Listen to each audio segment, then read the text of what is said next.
I remember people coming out, looking at us with like crooked eyes, and it's like, but as soon as they came over, hey, what are you doing here? Who are you guys? Yeah. And we started telling them about, we have a passion for single moms. That's like a universal. Yeah, we're gonna take care of our moms. Even the hardest potential criminal has a soft spot for their moms. Three teardrops riding on a bike. He's like, I got your back. Yeah. And we never had trouble in the neighborhood. No. You've been raising kids, and now you felt like, all right, the time is now to get back in to be foster parents. Right. We've been through a reunification already. I did underestimate how attached I would become. I have always prayed for our kids and our family is that we wouldn't just live lives for ourselves. We would live lives of generosity as a response to God's presence in our life. This is the Unleash Your Purpose podcast. All right, welcome back to Unleash Your Purpose podcast with your host, Ryan Centers. And you are in for a treat today. But first, if you haven't subscribed or liked, make sure you click that button here. Stay up to date on all of the episodes. But today, I have my very own best friend in the world, a legend in all things. Oh, yes. Legend. Okay. Mr. Gary Kinder, welcome to the show. Thank you. Thanks for having me. I know you've been in my house before, but never in this exclusive studio. Not with it all sealed off. It's impressive, isn't it? Yes. And this guy is a handyman. He has his own handyman business. We could talk about that too, probably not right now. But so you can tell a good handyman workmanship, can't you? I can. That's what kind of inspired me to become a handyman. It's like all of my projects? No, just to actually care about stuff the way it should be cared about. That's good. Yeah. All right. Well, we have known each other for how long? 15? Before we had any kids. So about 12, 15 years. We were in a small group together. Yeah. So Ashley and I have been married 15 years next month. And so it was within our first year of marriage. Yeah, we were in a small together. group, a bunch of young married couples in our 20s trying to figure out life. And then I roped you and your wife in to church planting with Sarah and I. Yes. And it was the adventure of a lifetime. It was. It was a period of growth and inspiration. And even though that 5-6 years maybe wasn't as ultimately fruitful as we hoped and dreamed in the beginning. That's true. It's been cool to see that we developed foundational principles in our life and what we want to get out of life that have maybe more in our 30s kind of come to fruition. Exactly. Yeah. And, even now to this day, the church plant has kind of transitioned to a full nonprofit. Right. But those things that we talked about as like in those beginning days as huddles and missional communities, I mean, we still live out to this day. Right. My favorite story, though, is we have many favorite stories. We're talking off camera. Which ones can we share? And which ones, you know what? Those are for like a whiskey around the fire type moment. We have many of those. Our stories together tend to be polarizing. Yes. They're either like we're at our lowest moments and we're helping each other, pull out of them. Yes. Or we're just like maybe flying a little too high and just wildly inappropriate together. Yeah, and we'll save those ones. Yeah. Yeah. You can come to a mastermind retreat and we'll tell you about all those. Maybe behind a paywall one day. Yes. There you go. Oh my gosh, it's hilarious. But we were church planting. We ended up buying this property in South Phoenix. It was 2.5 acres. And it was old hoarder's house. And we had this vision of creating a community and creating a home for single moms. So I was raised by a single mom. You were raised by a single mom. It was super close to our heart. And we're saying, like, how can we try to create, help these families kind of be successful and self-sufficient? Right. But when we got this property, it was full of it looked like a abandoned house. And I remember the cops, when they showed up, when we were fixing it up, they came in and thanked us because homeless used to be living in the back because all of these plants were overgrown, but not just with just regular trees. It was like full of bamboo. Yeah. Yeah. On that note, I remember it being very cool when we kind of came into the neighborhood. It felt a little weird at first because it wasn't like the greatest neighborhood. Definitely wasn't. If you didn't belong there, like you might not feel safe. Few doors down. Yeah. Right. So I remember people coming out, looking at us with like crooked eyes. And it's like, but as soon as they came over. Hey, what are you doing here? Who are you guys? Yeah. And we started telling them about, we have a passion for single moms, and we want to turn this into a place where single moms can help improve their life and become like, that's like a universal. Yeah, we're going to take care of our even the moms. hardest potential criminal has a soft spot for their moms, three right? teardrops riding on a bike. He's like, I got your back. Yeah. And we never had trouble in the neighborhood. No. Yep. And that was awesome. But before we could even move in our first family, we had to get this house, one, renovated. But one of the passion projects was to get the yard up and going because they had like 20-foot bamboo. Yeah. Like, where is there bamboo in Phoenix? I don't know. It was the first time I had ever seen it outside of the zoo. You're talking like an acre of bamboo. Yeah. And you're assuming you're just going to cut this down because everything's easy in my head, right? Right. Oh, yeah, you just do it. You just do it. So we cut it down. Nothing's happening. Mm-hmm. So what do we have to do? We have to get the roots out somehow. And the roots are deep. Bamboo is deep. I'm not in Japan. Yeah. I'm in Phoenix. And I don't even know how they're just stagnant. They're just persistent is the right word. It takes a lot of force to pull them out. So we ended up developing a relationship with it. We met a guy who lived down the street. He was homeless. Yep. His name's Daryl. I don't think he had many teeth, if any. Definitely. Yeah, no. But like most genuine man I've ever met. And he was another one when he heard what our mission was. He's like, yeah, I'm here to help. I'll look over the property. Yeah. I'll do whatever I can do to help. So he ended up becoming a great friend of ours. And we had a bunch of us, we were going to say, hey, we're going to cut down this bamboo. And he's like, I have cut down bamboo before. I'm like, huh, really? In Phoenix? Yeah. I've cut down bamboo.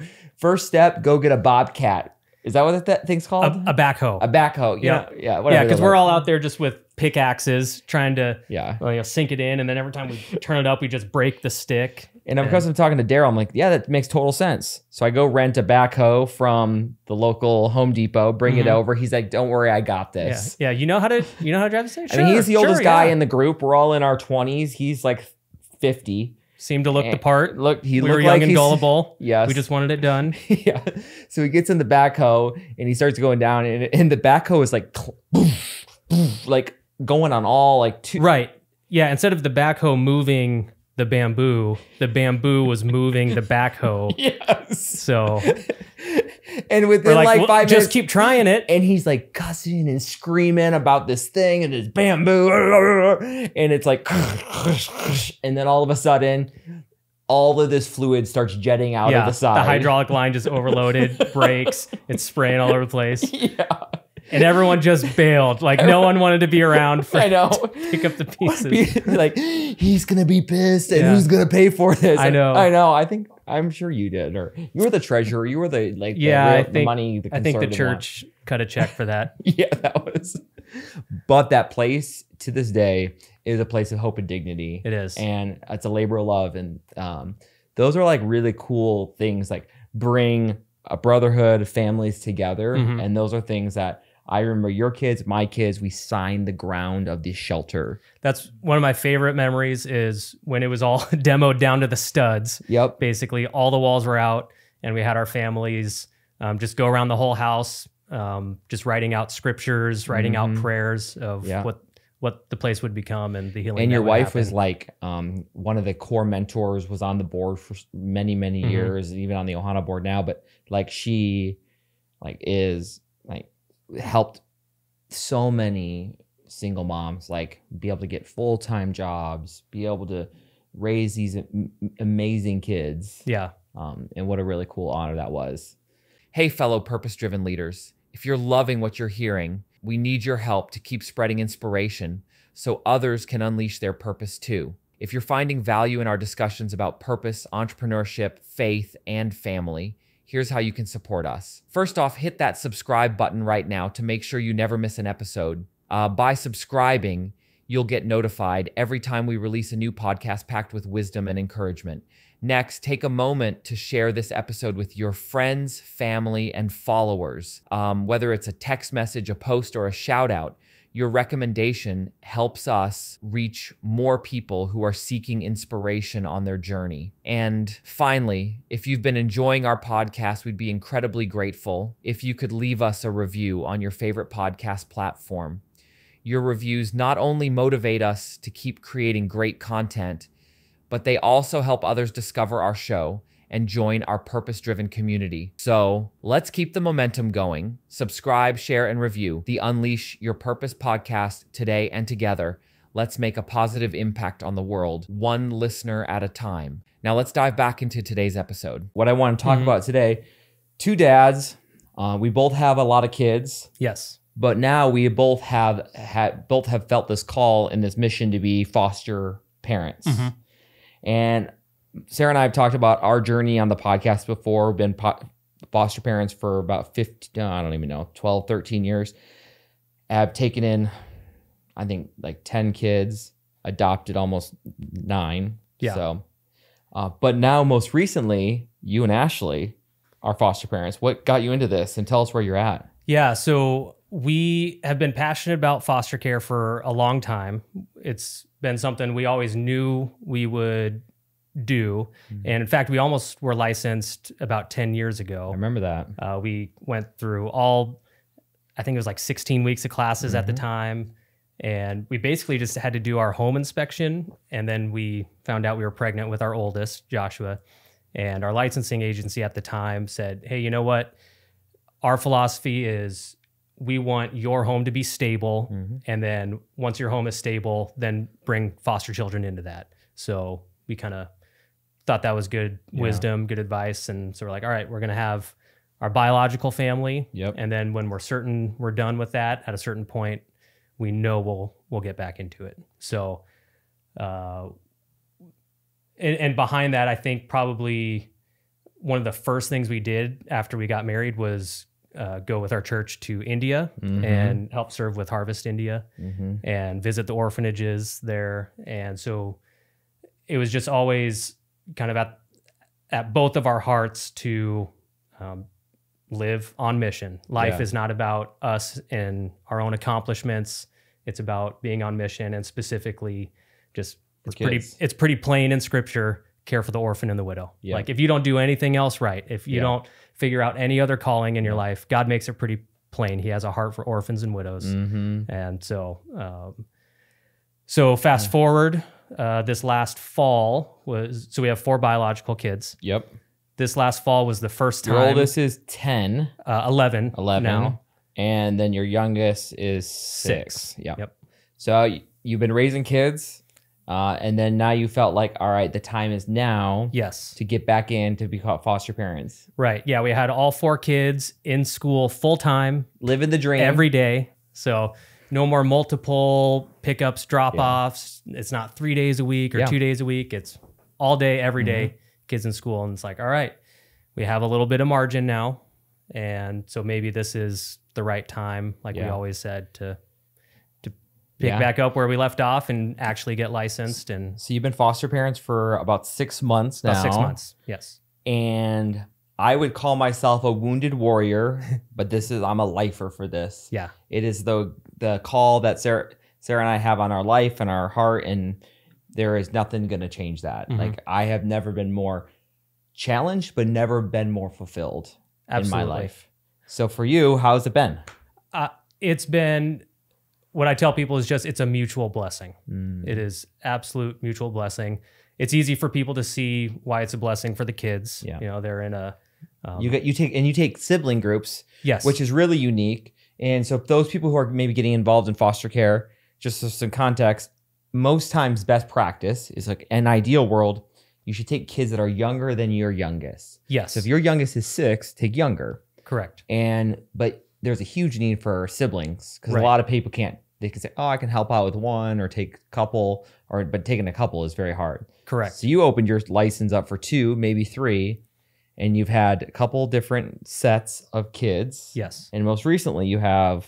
Yeah, so we have 2, right? Yeah, we've done 2 placements and 1 respite. Okay. And it's always been sibling groups, sets of 2. And we did kind of follow that wisdom. We set our license to where we won't get a kid that's older than our youngest biological, just with the idea that we want our kids to be a good influence on them and maybe not be on the other side of influence. Yes. License up to 2. And it's amazing. We get weekly emails from DCS about the kids in foster care at the placement center just awaiting a foster placement. Yeah, it's heartbreaking, And right? they turn over single kids pretty quickly, but sibling sets will be in the office for up to a week. Yeah. And we had been told throughout the licensing process, hey, if you're willing to do siblings and you're willing to do babies, just get ready. As soon as your license is active, you're going to have kids on your doorstep. And that's... and you've been, I mean, I've been out of babies for a while, and you too. Yeah. And now you got a baby in your house. Yes. And a toddler. Baby. Yeah. So we're licensed up to 5 years old. Okay. So Newborns up to 5. Yeah. So, and both times we've had an infant.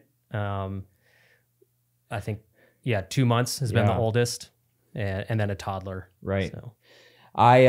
What I have loved about this is when people say I could never do that. Mm-hmm. Have you heard people say that? Oh, all the time. I could rant about that. I don't want to get like high horsey, but I like kind of have a rant. Me neither, but yes, you can. Yeah. That's kind of, I started out a little more gracious in my response. Yeah. And that's kind of what I've started and if doing. If not us, then who? Yeah. Oh, I could never do that. Oh, sure you could. Sure you could. Yeah. Yeah. Yeah, especially if you're a Christian, God stretches you. God equips you. Yeah. So, and I'm like, there's just so much, like, these kids make your life so much better. And I think there's a lot of signs of like, hey, I don't want to disrupt my life, and I don't want to get too attached. Yeah. That probably is a big one, especially for our wives and for women in general. Mm-hmm. I think you don't want to get too attached, meaning like, how could I love this kid? And then what if they leave? When they leave? And the goal is always that this kid is only here temporarily till the mom or parents get healthy. Right. And then they can go home. Right. And that doesn't happen a lot. Half the time it doesn't. They don't go home. So, but what happens if they have to go home? Yeah. Yeah. And we work through that. Yeah. We've been through a reunification already. And I did underestimate how attached I would become kind of going into it. I knew Ashley was kind of all in. She's such a mom. Her maternal instincts are just unmatched. Kicks in, right? So I knew she would love the kids as her own. Mm-hmm. And for me, I very much viewed it as a mission. Like, I know I'm called to this as a mission, and I know it's service to God and his kingdom. But until I had the kids in my home and under my care, where I'm, especially on days where Ashley worked and I was home and I'm solely responsible for them, I kind of viewed it as like babysitting. And especially because we didn't set out to adopt. A lot of people, I think, run into heartache because they get into foster care hoping specifically to adopt. And we're just more of in a place of surrender to God. Like, we're the clay, he's the potter. God, however long you will us to have these kids in our home, we're going to love them like our own. Yep. But ultimately they're your kids, not ours. But it was, I remember when those kids went home, that was emotional. Yeah. That was really, really hard. Yep. Yeah. You, that was one of our weird moments where you had to hold me and I was just crying in your arms, which is a response I didn't see coming. But yeah, I don't think you ever let out any, like, well, one, I get it. And it's so, like, that love is so pure. Yeah. And what I kept saying is, like, God had those in your home for as long as he wanted. Mm-hmm. And you kept those little babies safe. Yeah. They experienced love. And your kids, your biological kids, were changed. Absolutely. And they were stretched in beautiful ways. Yeah. It's easy to focus on the heartache and the painful parts and the parts that stretch us. That's just maybe our human nature to dominate our thoughts towards that side. But on the other part of that is just complete joy. Talk about the joy of the Lord, right? The kind of a shared motto for us the last couple of years has been joy in chaos. Yeah, I love that. And something that I've kind of let play in my mind over and over again is that basically God doesn't call us to lives of just comfort and complacent and coziness. Yeah. He wants us to have rest in him. He wants us to rely on him, and he gives us what we need, and so we don't lack for anything. But yeah, nowhere in scripture is like, hey, I'm just calling you to a life of comfort and coziness, and that's it. So no one ever did anything great just being comfortable and cozy. Yeah. Right. So anytime we've gotten margin, it's like we want to stretch ourselves. Yeah. And the stretching can be painful and it can be difficult, but that's where the joy of the Lord is. That's where ultimate fulfillment in life happens. And so the reason I cried in your arms isn't because necessarily I was brokenhearted. It was just an emotional movement because of what a joy it had been to foster those children and to truly love them like my own. And the big thing you were touching on it with biological kids, I think that's been my greatest joy. If I had to pick one greatest joy and benefit of foster care, is to see my kids come alive as part of the team. Back to the Anchor Church days and in other small groups, we've talked about family tenets, family values, and we kind of making these family mission statements. And that's what Ashley and I have always prayed for our kids and our family, is that we wouldn't just live lives for ourselves, but we would live lives of generosity as a response to God's presence in our life. And so all through the licensing process, we've talked with the kids about what it means, why kids end up in foster care, what the goal of it is, and just how the gospel is all over foster care. And so our kids, they don't view it as just like these kids coming in and out, or even these kids taking attention away from mom and dad. Yeah. They are eager helpers. Oh, so good. Our kids love the Lord. They know the mission, and it's been a great help to us logistically. Yeah. My oldest has changed diapers. I wouldn't have seen that coming. When you got a lot of kids, they end up kind of helping each other, and you got a set of hands. I've noticed that. Like within our culture, there is like this thing where a lot of times, like, I just want one kid. I'm like, you don't know, you're missing out. It's chaos at times, but it also is a beautiful thing. Yes. And you're watching your oldest get in on the mission. You're like, oh, this is powerful. Yes. Yeah, that's cool. Yeah, and they've just responded so well when we do need help. Yeah. Hey, can you occupy the kids Little for ones, us? And they're on it. They take them by the hand. They go play with them. Like I said, feed them bottles, change diapers. And they've enjoyed doing it. I think there's a level of fear about what is it going to do to my other kids. And I do think that you have this mindset, which I think is so helpful for other people, believers and non-believers, that this life isn't about you. And our kids aren't necessarily called to a life of comfort either. When they are stretched, when they serve others, God, goodness, they get better. And they're learning these values in a really, really powerful way. That a screen can never teach them that. Right. A screen could never. But you doing that out of your home is where it's life change is really happening. Yeah. And that's like the best. I always say foster care is the best, hardest thing we've ever done. And I would never change it for the world. Yeah. I've never been so sure that Ashley and I are dead center in the middle of God's will for our life than right now. And that's like the ultimate joy for us. So what would you tell so someone that's maybe has been thinking about this, but scared? It's true. It's real. Yeah. Been scared. Yeah. What would you do? How would you encourage them? Well, I guess I would ask the question of how much trust do you have in God, your creator, God Almighty, the creator of the universe? If they don't have a faith? If they don't have a faith? Yeah. So like, I know it's hard. It is hard because for us, it probably stems back to like, there's this sense of calling, sense of conviction, like, if not us, then who? Yeah.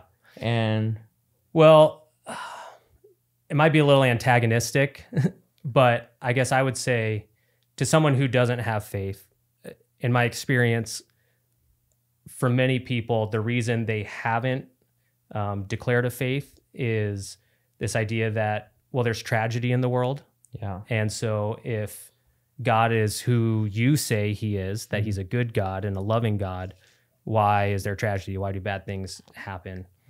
And so I guess I would say you you obviously recognize that there are bad things and someone should do something about it. There's injustice. Yeah.